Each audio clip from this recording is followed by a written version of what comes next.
आज की वीडियो के अंदर हम इनम का टॉपिक कवर अप करने वाले हैं। टाइपस्क्रिप्ट के अंदर कुछ अनचेंजेबल वेरिएबल्स होते हैं जो कि एक स्पेशल क्लास को रिप्रेजेंट करते हैं और वो हमारे पास यहाँ पर इनम्स कहलाते हैं। इनम्स ज्यादातर वहां पे इस्तेमाल होते हैं जहां पर हमें बहुत सारी डेटा को नंबर वाइज यानी कि न्यूमेरिक या फिर स्ट्रिंग के अकॉर्डिंगली कंसीडर आउट करना होता है। मिसाल के तौर पर अगर हम स्टूडेंट मैनेजमेंट सिस्टम बनाते हैं और वहां पे करीब करीब 100 स्टूडेंट का डेटा स्टोर करते हैं तो हम वहां पर इनम की यूटिलाइजेशन कर सकते हैं।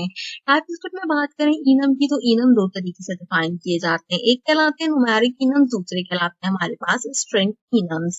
इन दोनों के कॉम्बिनेशन से भी हम डिफरेंट टाइप के प्रोग्राम्स को क्रिएट आउट करते हैं और ऐसे प्रोग्राम्स जिसमें न्यूमेरिक इनम्स एंड स्ट्रिंग इनम्स का यूटिलाइजेशन किया जाए वो हमारे पास हेट्रोजीनियस इनम्स कहलाते हैं। हम सबसे पहले बात करते हैं इनम के सिंटैक्स से रिलेटेड कि इनम का सिंटैक्स क्या होता है और आप किस तरीके से इनम को डिफाइंड आउट कर सकते हैं। तो इनम्स बेसिकली हमारे पास कीवर्ड्स होते हैं। तो सिंटैक्स में हम सबसे पहले इनम को डिफाइन करते हैं, देन हम इनम का रोल डिफाइन करते हैं, साथ में देन हम इनम की वैल्यू को डिफाइंड आउट करते हैं। तो इस तरीके से बेसिकली आप इनम की कंसिडरेशन करते हैं। एक एग्जाम्पल आपको यहाँ पर देती हूँ इनम से रिलेटेड के मिसाल के तौर पे हमारे पास यहाँ पर एक ऑफिस है। ऑफिस के अंदर अगर आप देखो डिफरेंट टाइप के लोग होते हैं। एडमिन होते हैं आपके पास, एम्प्लॉयज होते हैं आपके पास, यहाँ पर जो है वो डिफरेंट टाइप का मेंटेनेंस स्टाफ होता है। इसके साथ साथ हमारे पास सिक्योरिटी गार्ड। अगर हम इन चारों को कंसीडर आउट करें तो एट ए टाइम हमारे पास ये 4 रोल्स जो है वो ऑफिस के अंदर अवेलेबल होते हैं। तो हम इसी से रिलेटेड एक एग्जाम्पल चेक करते हैं। तो हम यहाँ पर सबसे पहले मैं आपके लिए लिख देती हूँ इनम ऑफिस एग्जाम्पल।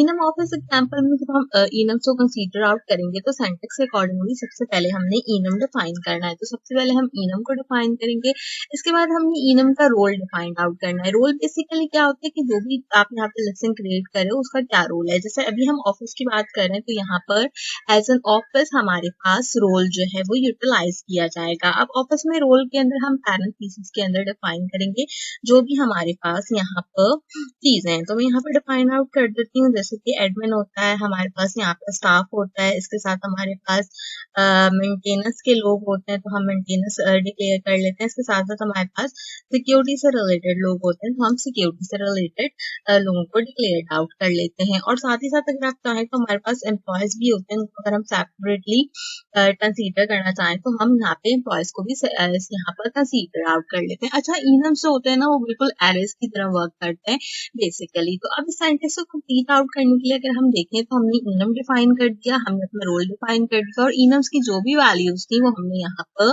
डिफाइन कर दी लाइन नंबर 18 के अंदर। अब मुझे आउटपुट चाहिए तो आउटपुट के लिए मैं क्या करूंगी, सिंपल कंसोल डॉट लॉग करवाऊंगी एंड कंसोल डॉट लॉग कर कर यहाँ पर ऑफिस को जो है वो कंसीडर आउट कर लूंगी। तो इस तरीके से क्या होगा, यहाँ पर मेरा जो इनम का प्रोग्राम होगा वो कंप्लीट हो जाएगा। अब मैंने यहाँ पे जो एक्स्ट्रा चीजें लिखी हैं उसको सबसे पहले कमेंट कर देते हैं हम यहाँ पर, ताकि हमारे प्रोग्राम में इस तरीके का कोई एरर डिक्लेयर्ड आउट नहीं हो। और अब हम सिंपल अपने इस इनम ऑफिस एग्जाम्पल को यहाँ पर टर्मिनल में चेक आउट करते हैं। तो आपने सबसे पहले एक नया टर्मिनल ओपन अप कर लेना है। ओपन अप करने के बाद आपने यहाँ पर क्या करना है, आपने सिंपल यहाँ पर tsc main डॉट ps करना है एंड देन हम यहाँ पर नोड मेन डॉट जेएस करेंगे और हम देखेंगे क्या हमारे पास यहाँ पर इनम से रिलेटेड जो है वो हमारी डिक्लेरेशन आती है। तो हमारी इनम से रिलेटेड डिक्लेरेशन आ गई है। मैं इसे थोड़ा सा स्मॉल भी कर आपको दिखा देती हूँ कि हमारे पास किस तरीके का आउटपुट आ रहा है। तो बेसिकली आप यहाँ पर देखो हमारे पास इनम से रिलेटेड आउटपुट आ रहा है। अच्छा, अब इसने क्या किया, इसने दोनों तरीके से इनम में आउटपुट को डिफाइन किया है।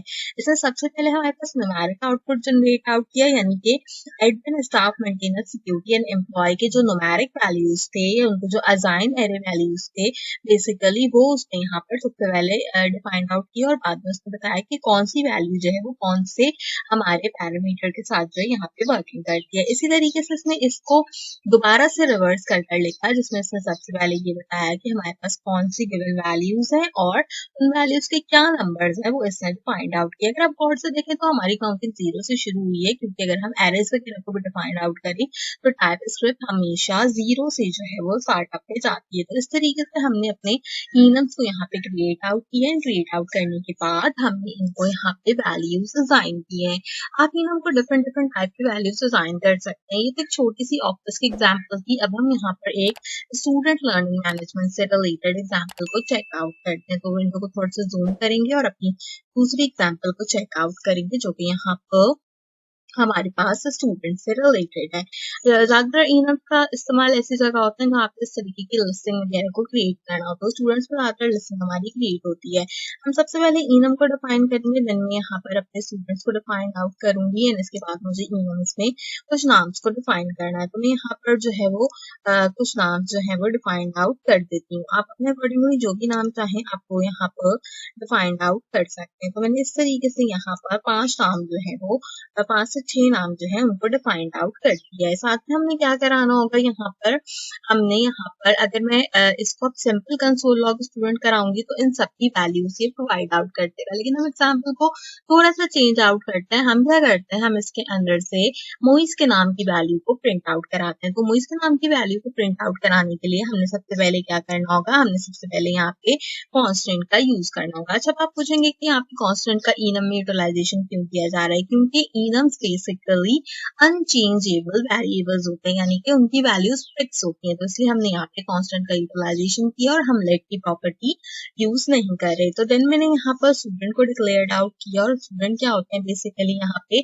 हम टाइप लिटरल्स को डिफाइंड आउट करें। तो स्टूडेंट्स किस चीज के बराबर होंगे, यहाँ पर स्टूडेंट्स के बराबर होंगे।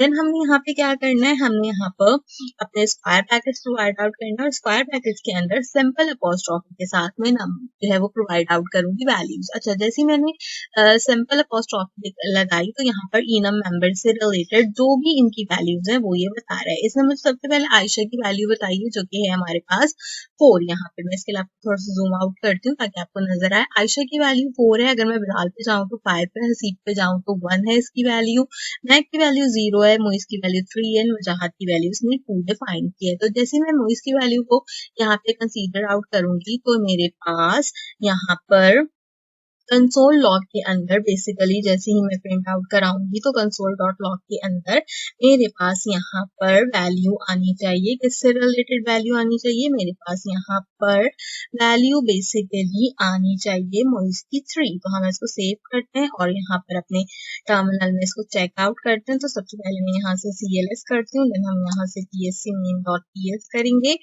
एंड फर्दर हम यहाँ पर नोड मेन डॉट JS करेंगे। तो मैंने जैसे यहाँ पे प्रिंट आउट कराया सब मुझे सबकी वैल्यू डिफाइंड आउट कर दिया। अब इसमें मुझे सबकी वैल्यू क्यों डिफाइंड आउट कर दी, क्योंकि मैंने कंसोल लॉग में स्टूडेंट्स लिखा था। अगर आपको सिर्फ सिंगल पैरामीटर की वैल्यू लिखनी है तो आप कंसोल लॉग के अंदर सिर्फ सिंपल पैरामीटर डिक्लेयर करोगे। तो हम अगेन इसको CLS करते हैं, यहाँ पर TSC main डॉट PS करते हैं। अगर आप सिंपल पैरामीटर नहीं उसको डिफाइंड आउट करोगे तो जितनी भी गिवन वैल्यूज होंगी वो आपको उतनी गिवन वैल्यूज का आउटपुट प्रोवाइड करेगा। तो अब मैंने सिर्फ और सिर्फ यहाँ पर कंसोल लॉग में स्टूडेंट किया तो उससे मुझे मोइस की वैल्यू 3 डिक्लेयर कर बताती है। तो इस तरीके से हमारे इनम्स जो होते हैं वो हमारे पास यहाँ पर वर्किंग करते हैं। इसी के साथ साथ हम इनम्स को फंक्शंस में भी डिफाइंड आउट कर सकते हैं। अगर आप चाहें तो आप इनम्स को एज अ फंक्शन कैसे डिफाइन करेंगे हम उसको भी यहाँ पर चेक आउट करते हैं, ताकि अगर आपको कभी किसी फंक्शंस में जो है वो इनम डिक्लेयर आउट करना हो तो आपको आइडिया हो कि इनम्स किस तरीके से डिक्लेयर आउट किए जाते हैं। अब हम enums as a function declare out करने जा रहे हैं। तो सबसे पहले हम यहाँ पर सेम इस एग्जांपल को दोबारा से वर्किंग में कंसीडर करते हैं। मैं सबसे पहले यहाँ पे इनम डिक्लेयर करती हूँ, देन हम यहाँ पर इसको स्टूडेंट्स में डिक्लेयर आउट करते हैं और स्टूडेंट्स में डिक्लेयर आउट करने के बाद आपने अगेन जो है वो इनके नाम डिफाइन कर देते हैं। अच्छा, मैं सेम एग्जांपल लेती हूँ यहाँ से, ये जो मेरे सारे नाम थे इनको मैंने कॉपी करा है, सिंपल यहाँ पे पेस्ट कर दिया। अब क्या है, अभी जब मैं प्रीवियस एक्सरसाइज का आपको बता रही थी तो इन सबको वैल्यूज असाइन कर रहा था 0 1 2 3 4 5। अब मैं चाहती हूँ कि महक की जो वैल्यू है वो यहाँ पर 10 होनी चाहिए एंड देन आगे की जितनी वैल्यूज है वो उसके अकॉर्डिंगली वर्क करें। तो मैं यहाँ पर वो डिफाइन कर सकती हूँ, जैसे कि मैं महक की वैल्यू यहाँ पर असाइन आउट करती हूँ 10। ठीक है, तो मैंने यहाँ पे लिखा महक इज इक्वल टू 10। यहाँ पे मैंने न्यूमेरिक जो है बेसिकली ये हाइड्रोजीनियस जो इनम्स है उसकी एग्जांपल है। ठीक है, इसमें यहाँ पे मैं हसीब की वैल्यू डिफाइन करती हूँ और हसीब की वैल्यू जो है मैं अगेन हसीब को ही डिफाइन आउट कर देती हूँ। जब हम चाहते हैं वजाहत में, वजाहत की वैल्यू में यहाँ पे जो है वो 12 डिफाइंड आउट करती हूँ और आगे जाकर हम मोइस की वैल्यू जो है वो यहाँ पर डिफाइंड आउट कर देते हैं 13। इसी तरीके से हम आगे जाते हैं, आयशा की जो वैल्यू है हमारे पास हम उसको जो है वो एप्पल डिफाइन कर देते हैं। आप कुछ भी फाइंड आउट कर सकते हैं। जो भी वैल्यू हम प्रिंट कराएंगे वो यहाँ पर बस प्रिंट होने शुरू हो जाएगी। एंड हम यहाँ पे बिलाल की वैल्यू जो है वो उसको 15 डिफाइन कर देते हैं। तो इस तरीके से मैंने क्या किया, इन सारी के सारे वैल्यूज को मैंने यहाँ पर डिफाइन कर दिया। या हम ऐसा करते हैं कि हम जो है वो यहाँ पर हसीब की वैल्यू जो है इसको हम डिफाइंड आउट कर देते हैं बेसिकली टाइप स्क्रिप्ट। ठीक है, मैं यहाँ पे सिंपल लिखती हूँ टाइप स्क्रिप्ट, ये मैंने स्ट्रिंग में लिखा है। अगर आप यहाँ पे देखें हाइड्रोजनम इनम्स के अंदर तो दोनों चीजें, नंबर्स को नंबर्स में लिखा गया है, स्ट्रिंग्स को हमने स्ट्रिंग्स में डिफाइंड आउट किया। अब हमें सिंपल क्या करना है, फंक्शन क्रिएट आउट करना है। तो इसके लिए हम यहाँ पर फंक्शन का जो है वो यूटिलाइजेशन करेंगे। फंक्शन का यूटिलाइजेशन करते हुए फंक्शन को डिफाइन करेंगे। तो मैं f1 के नाम से एक फंक्शन डिफाइंड आउट करती हूँ, देन यहाँ पे एक पैरामीटर क्रिएट आउट करती हूँ। और पैरामीटर मेरे पास बेसिकली क्या होगा, अब मुझे यहाँ पे डिफाइन करना है, मुझे नंबर यहाँ पर चाहिए एज अ पैरामीटर या फिर मुझे स्ट्रिंग चाहिए एज अ पैरामीटर। तो हम सबसे पहले यहाँ पर स्ट्रिंग करते हैं और स्ट्रिंग करने के बाद अपने पैरामीटर को हम रिटर्न के फंक्शन में यूटिलाइज कर लेंगे। तो हम यहाँ पे रिटर्न p करेंगे। रिटर्न p करने के बाद जो है वो हम क्या करेंगे, यहाँ पर सिंपल ब्रैकेट्स का यूटिलाइजेशन करेंगे। अच्छा, स्ट्रिंग डिफाइन करते हुए आपने पैरेंथेसिस का जो है वो यूटिलाइजेशन लाजमी करना है। तो इस तरीके से क्या होगा कि मेरा जो फंक्शन होगा वो डिफाइंड आउट हो जाएगा। Last but not the least हमें अपना जो है वो इन्वोक करना होता है फंक्शन को। तो उसके लिए हम क्या करते हैं, हम सिंपल यहाँ पे कंसोल डॉट लॉग में जाते हैं। कंसोल डॉट लॉग में जाने के बाद सबसे पहले फंक्शन को कॉल्ड आउट करती हूँ।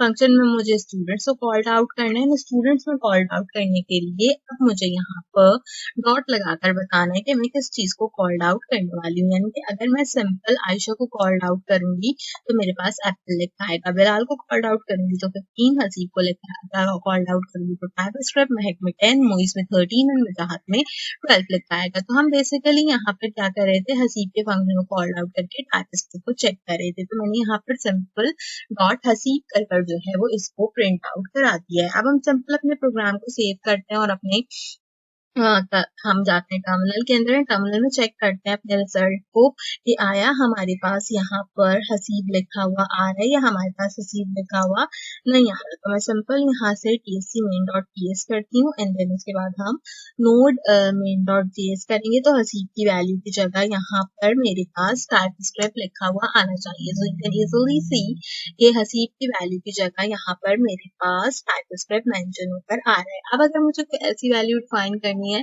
जो कि मेरे पास नंबर है, जैसे कि मिसाल के तौर पे मोइस का नंबर अगर हम चेक करें तो 13 है। तो मैं सबसे पहले क्या करूंगी, लाइन नंबर 36 के अंदर अपने फंक्शन के अंदर नंबर को डिफाइंड आउट करूंगी एंड देन यहाँ पर हसीब की जगह में मोइस को डिक्लेयर कर दूंगी। इसको डिक्लेयर आउट करने के बाद हम कंट्रोल एस करेंगे एंड अगेन जो है वो हम सेम प्रोसेस को रिपीट आउट करेंगे और देखेंगे कि क्या अब हमारे पास यहाँ पर 13 लिखा हुआ आता है हमारे आउटपुट के अंदर या हमारे पास 13 लिखा हुआ नहीं आता। तो इस तरीके से आप क्या कर सकते हैं, देखिए आप यहाँ पर 13 प्रिंट होकर आ रहा है। तो इस तरीके से आप यहाँ पर enums को डिफरेंट डिफरेंट कैटेगरीज के अंदर डिफाइन कर सकते हैं, डिफरेंट तरीके से अपने प्रोग्राम्स में यूटिलाइज कर सकते हैं। उम्मीद करती हूँ कि आज की वीडियो आपको पसंद आई होगी। अगर आपने अब तक मेरे टाइपिंग प्लेलिस्ट को चेकआउट नहीं किया तो मेक श्योर कीजिए कि इस प्लेलिस्ट को लाजमी चेकआउट कीजिए। आपकी ऑल यहाँ पर क्लास से लेक्चर्स एंड आपके जितने भी यहाँ पे टाइपस्क्रिप्ट से रिलेटेड प्रोग्रामिंग्स हैं वो अवेलेबल हैं। तो मेक श्योर कीजिए कि आप कंप्लीट टाइपस्क्रिप्ट प्लेलिस्ट को फॉलो अप करते हुए लाजमी सीखिए। उम्मीद करती हूँ कि आज की वीडियो आपको पसंद आई होगी। अगर पहली बार मेरे चैनल पर आए तो सब्सक्राइब कर दीजिए, बेल आइकन पर प्रेस कीजिए कंप्लीटली फ्री और इससे आपको मेरे आने वाले हर वीडियो का नोटिफिकेशन टाइम से मिलता रहेगा। आज की वीडियो के लिए बस इतना ही। आपसे मुलाकात करेंगे अगली वीडियो में किसी और अच्छे टॉपिक के साथ। तब तक के लिए मुझे दीजिए इजाजत।